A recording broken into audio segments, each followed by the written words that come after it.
시간을 어떻게 사용하느냐에 따라서 어떤 사람은 성공하고 어떤 사람은 실패한단 말이에요. 에디슨, 이건 포드 자동차 회사의 포드고 에디슨입니다. 에디슨의 평생 멘토가 바로 포드 회장이었습니다. 회장. 그래서 자, 시간은 참으로 모든 인간이 가지고 있는 유일한 자본이다. 유일한 자본이다. only capital이라고 그랬죠. 유일한 자본이다. 그리고 그것은 절대로 낭비하거나 함부로 허비해서는 안 된다. 그러니까 에디슨 같은 현자들은 시간을 가장 중요한 자본이라고 했습니다. 왜? 빈부 차이에 관계없이, 민족에 관계없이 모든 인간에게 시간이 똑같이 주어졌어요. 그런데 그 시간이라는 자본을 어떻게 쓰느냐에 따라 성공과 실패가 갈라지거든요. 여기 에디슨이 한 가장 유명한 말 중에 하나입니다. 천재는 1%의 영감과 99%의 땀이에요. 땀. 1%의 영감으로 이루어진다. 따라서 천재는 단순히 자신이 해야 할 모든 일을 완수하는 재능을 가진 사람인 경우가 많다. 에디슨은 초등학교 3개월밖에 안 다녔습니다. 그러나 에디슨이 무식하다 그렇게 생각해서는 안 돼요. 미국에서는 홈스쿨링이라는 게 있어요. 집에서 가르쳐요.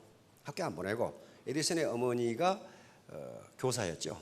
집에서 가르쳤고 도서관에서 엄청나게 공부를 했습니다. 이 문장을 가만히 한번 보세요. 문장을 보면요, 이게 라임 끝에 가운이 딱딱 맞아요.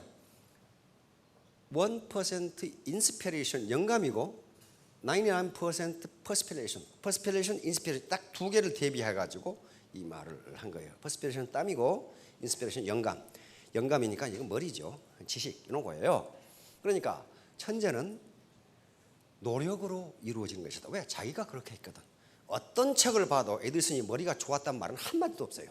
그러니까 완전히 노력으로 이루어진 거예요. 스티브 잡스죠. 참 이상한 말을 해놓고 돌아가셨어. 그렇죠? 가난하게 태어난 것은 자기 죄가 아니지만 가난하게 늙는 것은 자기 죄다 이러셨어요. 무슨 죄? 뒤에 나오지만은 시간을 낭비한 죄예요. 시간을 낭비한 죄. 이건 청교도, 다시 말하면 유럽이나 청교도 혁명 이후에 세상에서 가장 중대한 죄는 시간을 낭비한 죄다 이렇게 돼 있어요. 간디고 초대 수상 네루 수상이죠. 미래는 현재 우리가 무엇을 하는가에 달려 있다. 다시 말하면 가장 중요한 시간이 언제라고요? 현재. 시간은 현재라는 시간은 사실 존재하지 않습니다. 1초 전에는 언제예요? 과거예요. 1초 후에는 미래예요. 그럼 현재는 제로예요. 현재는 그러니까 내가 지금 당장 뭔가 하고 있는 그 제로만큼 짧은 시간이 현재예요. 나머지는 과거고 나머지는 미래예요. 그러니까 우리는 현재를 사는 거지 과거를 사는 것도 아니고 미래를 사는 것도 아니거든요. 그래서 현재 뭘 하느냐에 따라서 미래가 달라진다. 생각해 보세요. 시간은 생명이다. 시간은 인생이다. 이렇게 학자들은 얘기합니다. 왜냐하면 80년을 산다고 생각하면 어때요? 70만 800시간이에요. 80 곱하기 24 곱하기 360은 70만 800시간인데 70만 800시간이 어디 들어있다는 거예요? 모래시계 위에 들어있어요. 이렇게 흘러가면서 생명이 점점 짧아져요. 그러니까 1시간을 쓴다는 것은 내가 지금까지 세이빙해놓은 저축해놓은 생명 1시간을 쓴다는 거예요. 근데 그것은 다시 돌아올 수 있어요? 없어요? 절대로 안 됩니다. 돌이킬 수가 없어요. 그러므로 서구에서 청교도 혁명 이후에 서구에서 가장 중대한 죄, 이것은 시간 낭비죄 이렇게 돼 있어요. 시간을 낭비한 죄가 왜 가장 중대하냐면은 생명을 낭비했으므로. 서구가 지난 200년 동안 세계를 지배했는데 그거 아무렇게나 된 게 아닙니다. 여러 가지 자료를 보면 서구는 지난 200년간 시간을 낭비하지 않았다 이렇게 돼 있어요. 왜냐하면 청교도 혁명 이후에 시간 낭비죄를 가장 중대한 범죄로 쳤기 때문에 시간을 낭비하지 않으려고 굉장히 노력을 했단 말이에요. 그래서 전 세계를 지배한 거예요. 바로 시간을 낭비한 죄는 무엇에 해당하느냐? 사용에 해당한다. 그러니까 집에서 빈둥거리면서 요게 리모컨이라 가지고 이러고 있으면은 사형에 해당하는 죄를 지는데 어떻게? 몸이 뚱뚱해져 가지고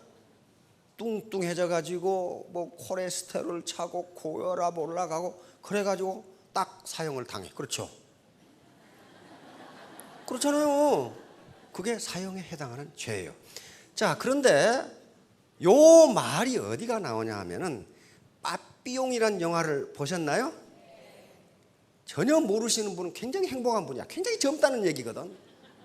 빠삐용이란 영화를 보신 분은 상당히 연식이 좀 오래되신 분들이 지금 이제 이기 때문에 모르신 분은 굉장히 행복한 분이에요. 그런데 여기에 엄청난 교훈이 있거든요. 남미 동북부에 프랑스령 기니라고 하는 여기가 있습니다. 여기에요. 이걸 학대시키면 여기에요. 이게 프랑스령입니다. 여기에 옛날에 식민지니까 죄수들을, 특히 살인죄를 저지르는 사람은 여기에 요 성 조셉 섬이라고 하는 섬에 갖다가 놓는 거예요. 그래서 평생 못 나와, 평생. 그런데 요 빠삐용, 여기가 지금 성 조셉 섬이고 여기가 악마의 섬이라고 하는 섬인데, 요 앙리 살리엘이 탈옥에 나와가지고 자서전을 쓴 게 프랑스에서 발표되고 이게 영화로 된 거예요. 그런데 앙리 살리엘은 자기는 포주를 죽인 적이 없다. 죽인 적이 없다. 그러니까 어때요? 계속 실제로 안 죽였어. 계속 탈옥을 시도해. 탈옥을 시도하면 죄가 어떻게 됩니까? 더 무거워져. 탈옥죄까지. 점점 죄가 무거워져. 자기는 사람을 죽인 적이 없어. 근데 죽였다고 가르쳤기 때문에 탈옥하다가 이제 어디 갑니까? 독방으로 간다. 자, 이게 이제 감옥인데, 빠삐용이 감옥인데, 여기서 이렇게 생겼는데 탈옥을 한다는 게 지금 가능치나 한 일이냔 말이에요. 계속 탈옥을 시도하다가 결국 독방에 갇히게 됩니다. 독방에 갇히게 되는데 참 정신은 대단해요. 어떻게든 나는 탈옥을 해야 되겠다고 생각하는 거야. 그 탈옥을 하려면 뭐 어떻게 해야 됩니까? 체력이 있어야 돼. 계속 탈옥을 시도하니까 이제 밥을 어른이 먹어야 할 밤에 10분의 1도 안 줘. 그러면 힘이 없으면, 단백질이 없으면 탈옥을 못 하잖아요. 그래서 단백질을 보충하기 위해서 감옥 안에서 지네 잡아먹고 바퀴 잡아먹는 장면입니다. 이렇게 해서 단백질을 보충을 해서 체력을 유지를 해야 돼.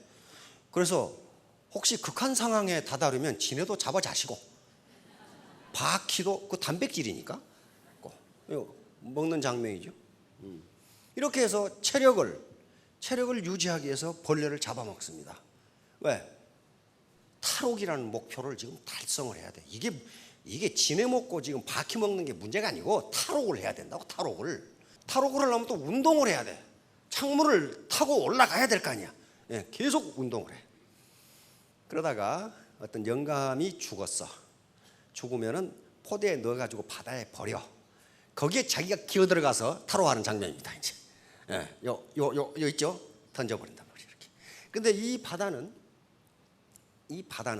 상어가 득식을 하는 바다예요. 그런데 꿈을 꿉니다. 자기는 포주를 죽인 적이 없다. 그러니까 심판관이 뭐라 그럽니까? Quite true. 그건 맞다. 그러나 그보다 더 큰 죄가 있다. 인생을 낭비한 죄. 그것은 사형에 해당한다. 그러니까 빠삐용이 인정하죠. guilty. 나는 유죄다. 젊었을 때 열심히 일하지 않고 유흥가만 왔다 갔다 하다가 인생을 낭비하다 결국 인생 전체를 낭비해버린 거예요 지금. 그러니까 자기 스스로 I'm guilty. 나는 죄가 있다. I'm innocent 그러다가 나는 죄가 없다 그러다가 I'm guilty. 내가 죄가 있다. 그 죄, 사형에 해당하는 죄, 죽음에 해당하는 죄는 인생을 낭비한 죄다. 그래서 네가 지금 그렇게 하고 있는 거다 하는 얘기를 해줍니다. 이 영화가. 리처드 박스터와 막스 베버 이런 사람이 있었다 이렇게만 생각하시면 됩니다. 굉장한 지식인들. 특히 막스 베버는 19세기 세계 최고 지식인이었습니다. 이 사람이 바로 프로테스탄트 윤리와 자본주의 정신, 이 책이 나오면서 자본주의가 뭔가 하는 것이 딱 성립이 되는데요. 여기에서 바로 시간을 낭비한 죄는 사형에 해당되고, 그 다음에 인간이 저지를 수 있는 가장 중죄가 시간 낭비죄다. 이렇게 지적을 해요. 근데 이 막스 베버는 바로 이 박스터라고 하는, 리처드 박스터라고 하는 이분은 전형적인 청교도주의자이고 목사님이시고 저술가고 철학자입니다. 이분이 책에서 인생에서 가장 중대한 죄는 시간을 낭비한 죄다. 이렇게 규정을 합니다. 왜냐하면 목사님이에요. 청교도주의자예요. 철학자예요. 저술가예요. 영어로 직업을 뭐라고 그럽니까? 잡은 직무고 원래 직업은 콜링이에요. 콜링이라고 그러든가 보우케이션이라고 하는 거예요. 전문적인 직업이죠.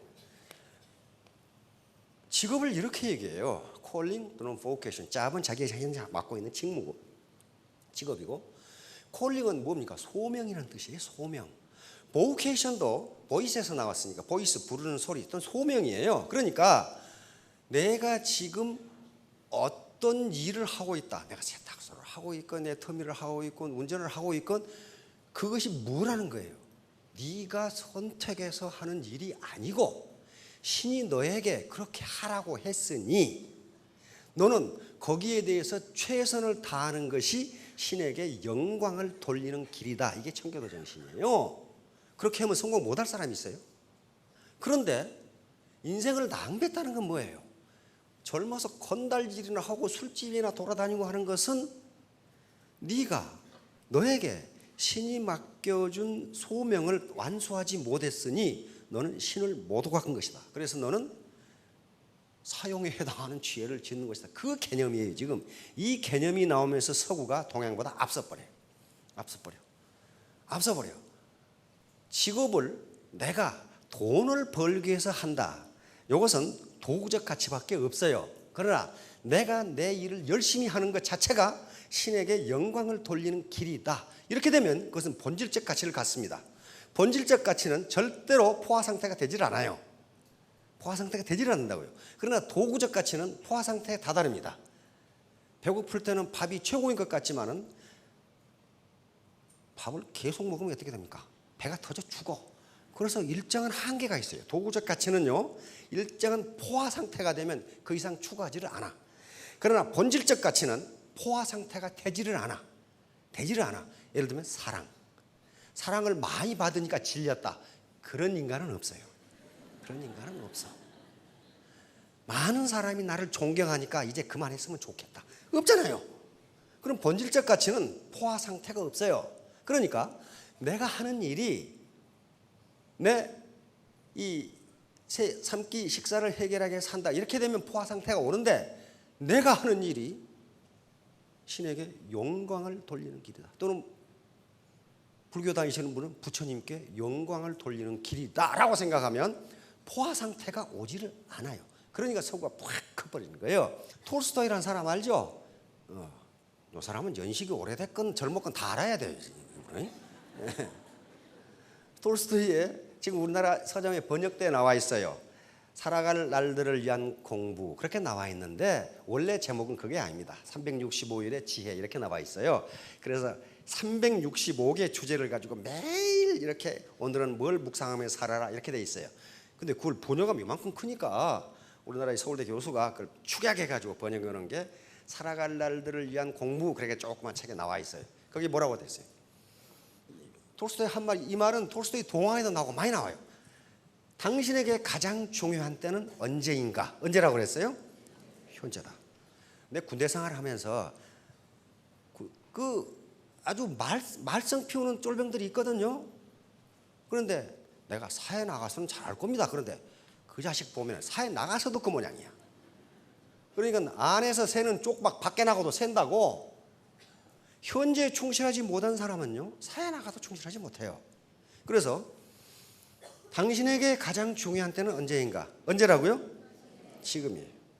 지금에 충실하는 것이 시간을 낭비하지 않는 길이다. 이렇게 본 거예요. 여러분들이나 저나 똑같아요. 저는 강의하는 게 가장 중요하고 여러분들은 강의를 들으시는 게 가장 중요한 거예요. 지금 두 번째 뭐라고 그랬어요? 당신에게 가장 중요한 일은 무엇인가? 현재 하고 있는 일이다. 현재 하고 있는 일 엉망진창으로 하면서 내가 다른 일을 하면 잘할 거야. 그 자식은요, 그거 해도 안 해요. 안 해. 세 번째, 당신에게 가장 중요한 사람은 무엇인가? 누굽니까? 당신이 현재 만나고 있는 사람. 톨스토이가 이걸 동화로도 또 써놨더라고. 이게 워낙 중요하니까. 톨스토이가 한 말이 또 있어요. 우리는 시간을 과거, 현재, 미래로 나눈다. 그러나 현실 속에서는 미래가 과거와 만나는 아주 짧은 순간만이 존재한다. 그 말이 무슨 말이에요? 1초 전에는 미래야, 과거예요. 1초 후는 미래예요, 미래. 그러니까 현재라는 시간은 제로예요, 제로. 그러니까 이 순간순간, 짧은 순간에 당신이 하고 있는 일을 충실하게 하는 게 인생을 낭비하지 않는 길이다. 당신이 특정 순간에 하고 있는 일 외에 중요한 것은 없다. 왜냐하면 그 순간만이 진정으로 당신에게 속한 순간이기 때문이다.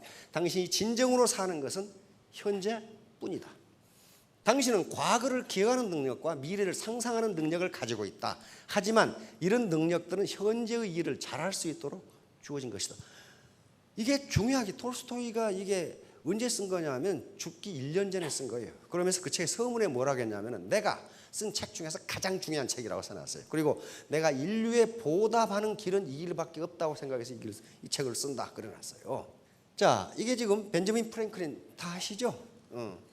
이분도 역시 연식이 오래됐건 덜 됐건 다 알아야 돼요.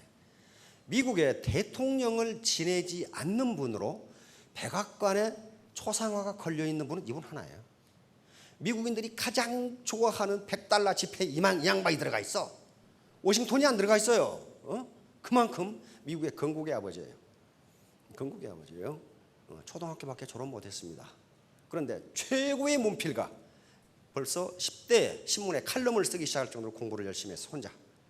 그리고 지금 시중에 문방구에 나가시면 프랭클린 글쓰기 해서 이만큼한 수첩이 있어요. 그거 보지도 못하게 딱 뭘 묶어놨어. 프랭클린 글쓰기 학원도 있어. 그렇죠? 학원도 있어. 그만큼 글을 잘 썼던 분이에요. 초등학교 나온 분이. 그러면 이 양반이 공부를 안 했나? 했죠. 링컨도 초등학교 나왔는데 죽으라고 공부해가지고 변호사 시험에 합격했잖아요. 그러니까 학력하고 자기 공부 실력하고는 전혀 관계가 없어요. 당신은 지체할 수도 있지만 시간은 그렇지가 않다. 시간은 지나가는 거예요. 그 순간 지체하면 그럼 잃어버린 시간은 절대로 되찾을 수 없다. 하버드 대학생, 세계 최고의 대학생들인데 도서관 낙서 이 말이 있어요. 내가 헛되이 버는 오늘은 어제 죽으니까 갈망하던 내일이다. 이게 말이 헷갈린 분들 있을 때 나중에 젊은 사람 물어보세요. 이 말이 뭔 말인지요. 그러면 이제 시간 도둑질, 시간을 도둑질하는 사람들이 있어요. 그러니까 시간은 생명이면은 남의 시간을 도둑질하면 그것은 남의 생명을 빼앗아가는 길, 남의 인생을 빼앗아가는 길이니까 그것은 사형에 해당하는 죄예요. 예를 들면 약속 시간에 늦게 나타난다든가, 그건 남의 시간을 뺏는 거 아니에요. 만약에 편법과 불법 행위로 사업자들의 소득이 줄어들게 하는 사람은 어떻게 되나? 남의 시간을 도둑질하는 사람이에요. 그건 중죄. 그래프를 그리면 이렇게 되는데, 베팅을 하거나 편법을 하면은 엔가가 떨어져서 에덴트 필이 높아지면 수당이 점점 떨어져요. 그러니까 열심히 일했는데 수당이 별로 안 나온다. 그건 누군가가 도둑질해 간 거예요. 내 시간을 도둑질해 간 거라고요. 그러니까 그렇게 하면 도둑놈이 되니까, 사형에 해당하는 죄가 되니까 이런 편법을 부리면 안 됩니다. 여기 계신 분은 다 리더예요. 그리고 셀프 리더입니다. 셀프 리더인데 스폰서십이나 컨설팅이 부실해가지고 또 진정성이 부실해가지고 조직 발전을 저해한다면 그것은 리더가 파트너들의 시간을 도둑질하는 거예요. 마찬가지로 구성원들 간에 갈등이 있다면은 그것은 수당이 저조해요. 그러니까 리더가 조직 운영을 잘못해서 파트너들이 성장하지 못한다든가 내 수당이 적다든가 하는 것은 시간 낭비, 시간 도둑질이에요. 초등학교 여러분들 동창 중에 더 나보다 훌륭한 사람이 있다면 저 사람은 시간을 선용했구나 그렇게 생각합니다. 머리가 좋구나 그게 아니에요.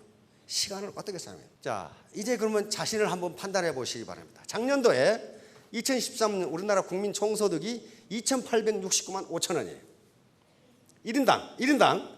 그런데 국민 가처분 소득이라고 있습니다. 법인세 내고 소득세 내고 뭐 건강보험 내고 그러면 자기가 실제 쓰는 돈이 나오죠. 그게 얼마냐 하면 1인당 1,608만 6천 원이에요. 그러면 1인 가족이면 이 정도 내가 벌었다 그러면 어때요? 우리 국민 평균이다 그런 말이. 국민 평균. 2인 가족이면 3,217만 원을 벌어야 나하고 마누라하고 있다 그러면 두 사람 소득이 3,217만 원을 벌면 우리나라 평균이다. 아들을 또 하나 낳네. 그러면 4,825만이 되면은 우리나라 평균이다. 이것보다 낮다면 나는 평균보다 시간을 더 잘못 썼네 그렇게 생각하고 계시는데 가슴이 뜨끔하신 분들이 많을 거예요. 지금 여기에 지금 4인 가족이면은 부부 아들 딸 하나 낳았다 그러면 평균 6,434만 원이 돼야 돼요. 그러면 우리나라 평균이에요. 평균이라고 그게. 이보다 많으면 나는 평균보다 시간을 잘 썼네? 그렇게 생각하시면 돼요. 소득 획득 방법, 이건 자꾸 제가 언급을 했습니다. 크게 나누면 네 가지예요. 하나는 임금소득이고 자유업, 자영업. 이것은 노동소득인데 자유업, 자영업, 예를 들면 의사, 변호사, 스포츠 선수 또는 연예인 이렇게 자유업입니다. 또는 자영업은 구멍가게 이런 게 다 자영업이에요. 그런데 임금소득이 됐건 자영업이 됐건 이건 시간과 소득을 맞바꾸는 시스템입니다. 연예인도 활동하지 않으면 소득이 없어요. 그래서 사람들은 요것을 하는 동안에 뭘 얻으려고 하냐면 요걸 얻으려고, 자본소득을 얻으려고 한다고요. 땅이나 건물이나 상가나 또는 주식이나 어음이나 이런 걸 가지고 있으면 내가 노후에 노동을 공급하지 않더라도 소득이 생겨요. 그렇잖아요? 은행에 한 100억 저축하고 있으면요 생활할 수 있잖아요. 아무리 이자가 싸도 100억 저축하고 있으면 한 달에 한 2천만 원 나오면 쓸 수 있잖아요. 그러니까 요 기간 동안에, 즉 자기가 근로 세대에 있을 때 요걸 하려고 그래. 요걸. 근데 요걸 하는 사람이 그렇게 많지가 않다고 말이에요. 나이가 들 때까지, 은퇴할 때까지 계속 노동을 해도 이게 충분히 쌓이지가 않아. 그러면 이 시스템 소득은 자기가 일하지 않더라도 시스템이 돈을 창조해 주는 방법이에요. 이 시스템을 갖는 방법은 세 가지가 있어요. 시스템의 창조, 시스템의 매입, 시스템의 진입 창조. 요건데 시스템의 창조는 기업을 설립하는 것이고, 시스템의 매입은 프랜차이즈를 사는 것이고, 그 다음에 시스템 진입 창조는 이건 네트워크 마케팅 하나밖에 없어요. 로버트 키오사키가 쓴 부자 아빠 가난한 아빠, 그 책에 이게 나와 있어요. 요 세 가지가 있는데 서민이 할 수 있는 유일한 방법은 네트워크 마케팅밖에 없다. 나도 이 일을 안 하면 네트워크 마케팅을 할 것이다. 이렇게 해놨어. 그러니까 자기 시스템을 갖지 않으면 안 돼요. 문제는 시간이에요. 시간이라고 하는 자본. 내 시간은요 하루 24시간밖에 없습니다. 내가 아무리 일해도 하루 24시간 이상 일하지 못해요. 인간은. 그런데 더 일하고 싶어도 못해. 그런데 노동의 재생산이라는 것이 있기 때문에 24시간 일 못합니다. 하루에 8시간, 10시간 정도 일을 해요. 혼자 하면은 하루에 10시간 일한다고 합시다. 혼자 하면은 아무리 많이 해도 10시간밖에 못해요. 10시간밖에 못해. 근데 내가 시스템을 가지고 있어. 시스템은 기계도 될 수 있고 사람도 될 수 있습니다. 예를 들면 자, 시스템이 시간 복제, 시간을 배틀로 짜던 것을 방직기로 짠다. 기계가 짜주면 내 10배의 일을 한다면 기계가 내 시간을 복제한 거야. 듀플리케이션 한 거란 말이에요. 그 다음에 물찌개로 지고 다니는 물을 파이프라인을 맞다. 그러면 그 파이프라인이 일을 대신해줘요. 내가 하루 종일 해야 할 일을 파이프라인은 1시간이면 해버릴 수 있어요. 마찬가지로 본인이 계속 하던 것을 종업원 10명을 데리고 있으면 내 시간을 10배로 복제한 것이 됩니다. 10배로 복제한 것이 돼요. 근데 그게 쉽지가 않다 그 말이에요 지금. 왜? 그건 시스템을 자기가 만들어야 되기 때문에 그래요. 돈이 들어가고 경영 능력이 필요해요. 두 번째, 시간 압축은 이걸 거꾸로 보면 시간 압축이에요. 내가 열흘 동안 해야 할 일을 내가 10명의 고용인을 가지고 있으면 하루에 할 수 있어요. 그렇죠? 또 10배의 생산력을 갖는 기계를 사용하면 하루에 할 수 있어요. 그렇다면 열이라는 시간을 하루로 압축해버린 거거든요. 이게 다른 측면에서 보면 시간 창조예요. 시간 창조. 그러니까 현재 시간이라는 자본을 내 시간만 가지고는 부자가 되기가 힘들다는 거예요. 지금 이 시스템을 가져야 되는데 시간을 압축하거나 복제하거나 창조하지 않으면 단시간 내에 부자 되기가 힘들다는 거예요. 그래서 네트워크 마케팅에서 자기 라인 이 시스템을 돌려가지고 그건 어떤 개인이 절대적인 이익 보고 절대적 손해 보고 하는 것이 아닙니다. 상호 협력을 해가지고 하면은 시너지 효과가 나오면서 시간을 복제하고 창조하고 압축하는 결과가 나온다는 거예요. 말에 물 먹이기가 셀프죠. 이거 말을 물가로 끌고 갈 수는 있지만 먹일 수는 없어요.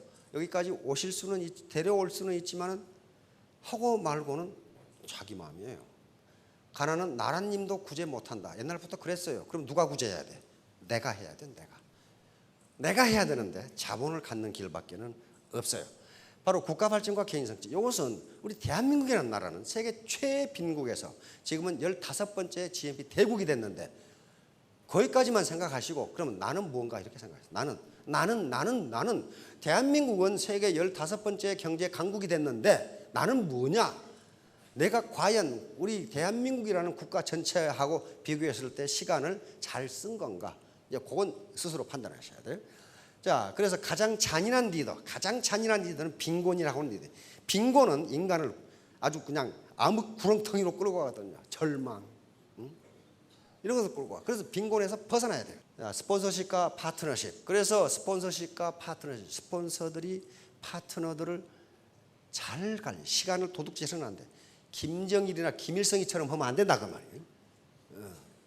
거기서 뭔가 벗어나야 돼요. 자, 이렇게 이 흰개미 집이죠. 흰개미 집인데 흰개미 하나, 개체 하나는요 이런 능력이 없어요.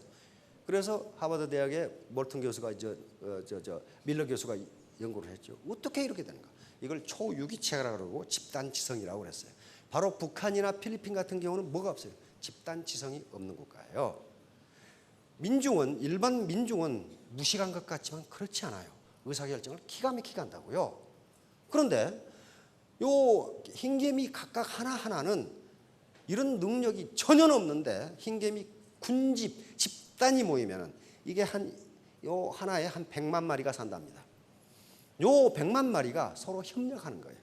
자기 할 만해. 자기 할 만.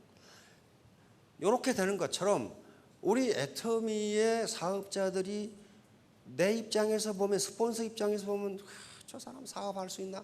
그게 아니라는 거예요. 그게 흰개미 100만 마리가 모이면은 이런 지성이, 이걸 집단 지성이라고 그런다. 컬렉티브 인텔리전스라고. 요 지성이 나오듯이 많은 사람이 의견을 교환하면 이렇게 된다는 거예요.